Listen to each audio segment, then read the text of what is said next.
Hi, my name's Daniel Goodfellow. We are in Leeds filming for Purplebricks home support campaign.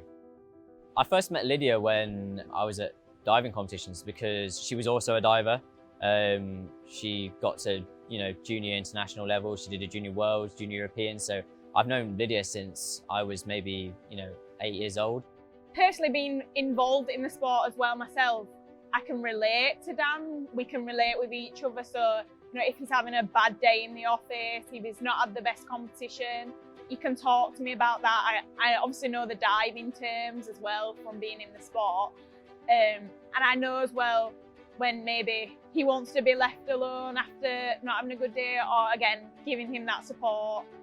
There's some days where you don't have the best training sessions, and there's some times where you don't do well at competitions. And I think having someone that understands what the sport's like, I think she's been there before where she's had bad competitions as well. So it's just having someone there that understands what it's like. She always seems to be optimistic, I'd say, and very happy, yeah. I think just watching the Olympics from home when I was young, I remember watching the diving. That was after I got into diving. I remember watching that at my grandparents, and to be honest, I never thought I'd ever get the chance to compete at Olympic Games, let alone doing Olympic Games on platform and springboard. If you'd told me that, I definitely wouldn't have believed you. So I think just watching the Olympics, I thought it was just, when the athletes were winning their medals, I think I remember watching Ben Ainsley win gold in the sailing, and that was a moment where I saw him on the podium. The thought of standing on a podium like that and winning a medal, I thought was just the coolest thing. So the fact that I got to do it in Rio and win a medal was it was a dream come true. And I think it's just memories like that that kind of definitely inspired me to do what I'm doing now.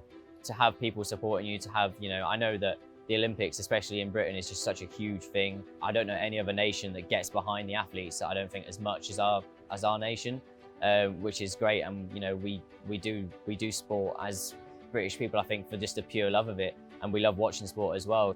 I have got used to watching Dan on the live streams and the telly, but the Olympic Games is definitely different. I obviously watched him while he was in Rio, but we weren't together then. But again, the success in Rio that he had made me so happy, and he wasn't even my boyfriend at the time. So now watching him is going to be even more nerve-wracking.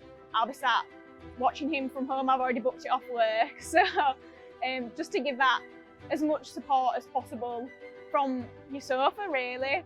To know that people are going to be at home, there's going to be probably millions of people watching, it just gives you that little bit of an edge, I think, over some other countries that may not have that much support.